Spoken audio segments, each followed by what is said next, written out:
Hello everyone, welcome back to another video. আমি আবারও একটা নতুন রান্না নিয়ে চলে এসেছি, সেটা হচ্ছে পনির পরোটা বা পনিরের পরাঠা। তো চলুন আমরা দেখে নিই রান্নাটা কিভাবে আমরা বানাচ্ছি।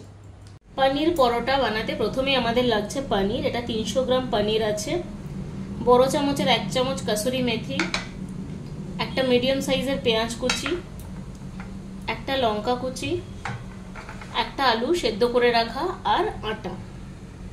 আটাটা আমি নিয়েছি এই পরিমাণ অনুযায়ী। এই কাপের 2 কাপ আমি আটা নিয়েছি। এবার আমি ফার্স্টে স্টাফিংটা বানিয়ে নেব। ফার্স্টে একটা গ্রেটার নিয়ে আমি সবগুলোকে আস্তে আস্তে গ্রেট করে নেব। এভাবে আলুটাকে হালকা হাতে গ্রেট করে নেব।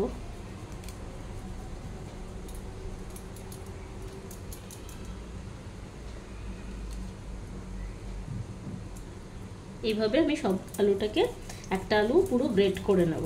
গ্রেট করলে একটু স্টাফিংটা আমার করতে সুবিধা হবে, না হলে হাত দিয়েও ম্যাশ করে নেওয়া যায়।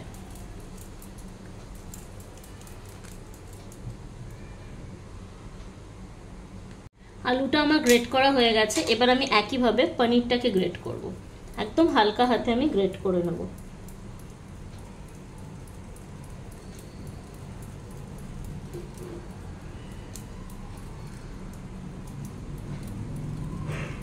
এইভাবে আমি পুরো পনিরটা আস্তে আস্তে গ্রেট করে নিচ্ছি।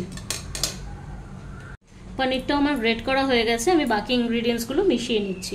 কসুরি মেথিটা অ্যাড করে দিলাম, পেঁয়াজ কুচিটা দিয়ে দিলাম, লঙ্কা কুচিও দিয়ে দিলাম। এবার এটাকে ভালো করে মিক্স করে নিয়ে আমি নুন আর মিষ্টিটা দেব।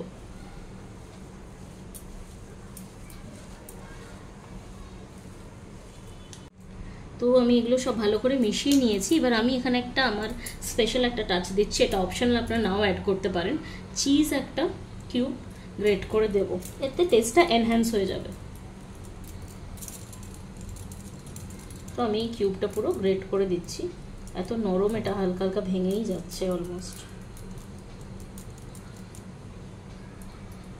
এটা ভালো করে মিশিয়ে নেব। দেখুন আমার এটা ভালো করে মিক্স করা হয়ে গেছে। এবার এটাতে নুন আর মিষ্টিটা আর অরিগ্যানো, চিলি ফ্লেক্স, এই মশলাগুলো আমি সব শেষে অ্যাড করব। এখন যদি আমি নুনটা দিয়ে দিই তাহলে এটা থেকে জল বেরিয়ে যাবে, এটা একটু ওয়াটারি হয়ে যাবে, তখন স্টাফ করাটা একটু ডিফিকাল্ট হবে। তাই ওটা আমি এখন করছি না, আমি আটাটা এখন মেখে নেব।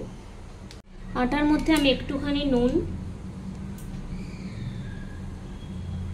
আর একটু মিষ্টি অ্যাড করে দেবো, আর অল্প একটু সাদা তেল, একদম অল্প অল্প এগুলো অ্যাড করব। মিষ্টির জায়গায় আপনারা জানেন আমি গুড় ইউজ করি, আমি চিনিটা অ্যাভয়েড করি।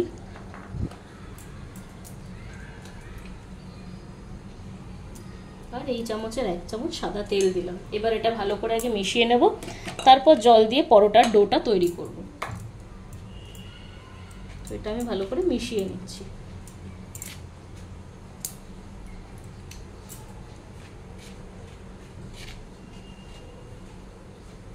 এবার আমি আস্তে আস্তে জল দেব। এটা আমার ভালো করে মিক্স করা হয়ে গেছে। অল্প অল্প জল দেবো, যেরকম পরোটার ডো তৈরি করতে হয় সেরকমভাবে আমি অল্প করে জল দিয়ে আমি পুরোটা মেখে নেব ভালো করে।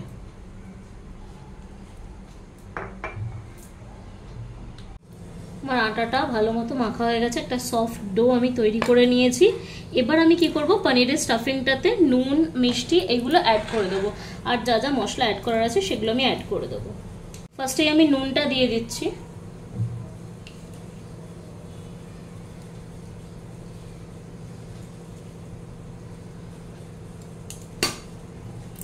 এবার আমি মিষ্টিটা দেবো। এই স্টাফিংটা একটু মিষ্টি মিষ্টি হবে, তো অ্যাজ ইউজুয়াল আমি মিষ্টির বদলে গুড়টা ইউজ করছি, মানে চিনির বদলে আমি গুড় ইউজ করে নিচ্ছি এখানে।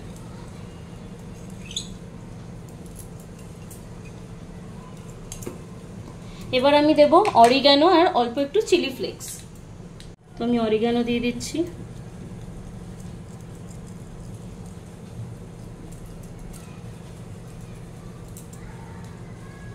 সবকিছুই আমি অল্প অল্প অ্যাড করছি, চিলি ফ্লেক্সটাও একদম অল্প অ্যাড করব, যেহেতু আমি অলরেডি একটা লঙ্কা দিয়েছি। এবার আবারও আমি এটা ভালো করে মিক্স করে নেব।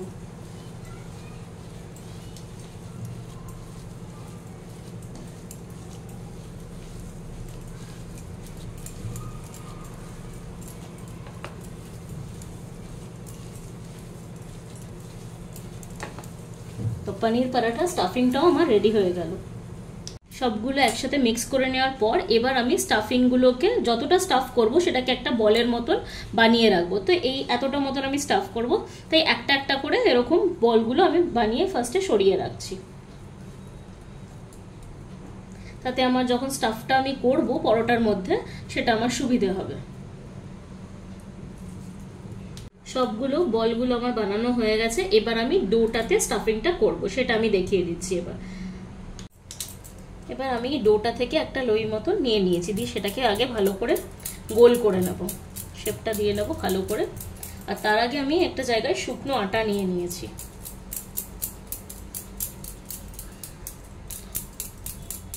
এটা খুব ভালো করে গোল করতে হবে। এটা হয়ে যাওয়ার পর চারিদিকে একটু শুকনো আটাটা লাগিয়ে নেব। তারপর যেভাবে কচুরির পুরটা ভরে সেভাবে আমি এখানে এই জায়গাটাকে একটু হলো করে নেব, যাতে আমি স্টাফিংটা দিতে পারি। এরকম করে খুব হালকা হাতে করব, খুব বেশি ইয়ে করব না, তাতে ফেটে যেতে পারে। এরকম করে আর একটা বল এইভাবে নিয়ে নেব, দিয়ে আস্তে আস্তে করে এটাকে বন্ধ করে দেব, এইভাবে কভার করে করে একটু ওপর দিকে করে আমি এটাকে কভার করে দেব। এই মুখটাকে আমি সিল করে দেবো যাতে স্টাফিংটা একটু না বেরিয়ে যায়। এবার দুদিকে একটু আটা লেগে হালকা হাতে আমি বেলে নিচ্ছি। এটা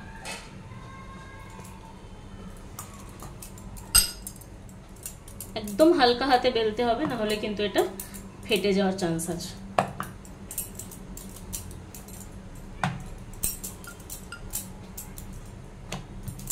খুব আস্তে আস্তে বেলবেন আপনারাও।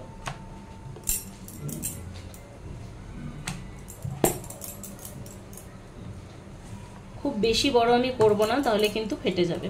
এরকম সাইজটাই আমি রাখছি। তো এভাবে আমি একে একে সব পরোটাগুলো বেলে নেব। কড়াইটা আমি অলরেডি বা চাটুটা আমি অলরেডি গরম করতে দিয়ে দিয়েছি। এবার আমি পরোটাটা দিয়ে দেবো, একে একে ভেজে নেব, সবগুলো একসাথে দেব না। তো আমি এটা দিয়ে দিলাম। এটা ভালো করে দুটোর দিক হয়ে গেলে আমি সাদা তেল একটু দুদিকে ব্রাশ করে দেবো। আপনারা চাইলে ঘি বা বাটারও ব্রাশ করতে পারেন। আমার পরোটাগুলো মোটামুটি দুটো সাইড ভাজাটা হয়ে গেছে, মানে অলমোস্ট কুক হয়ে গেছে। এই দিকটা তো হয়েই গেছে, আর একটা দিক একটু হবে। এই সময় আমি অয়েলটাকে ব্রাশ করে নেব, সাদা তেলটা। তো আমি একটা ব্রাশের সাহায্যে এই দিকটা আগে ব্রাশ করে নিচ্ছি অয়েলটা ভালো করে।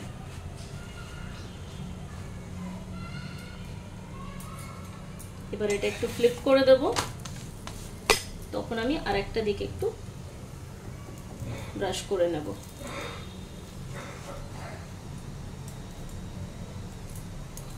এটাকেও আমি ভালোভাবে ব্রাশ করে দিচ্ছি।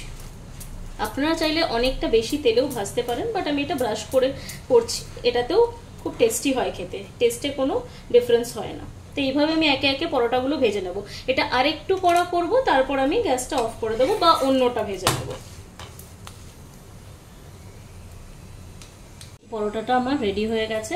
আমি এরকম একটা ক্যাসারোল নিয়েছি, সেখানে পরোটাটা উঠিয়ে রেখে দিলাম। একে একে ভেজে তুলে রাখবো সব পরোটাগুলো।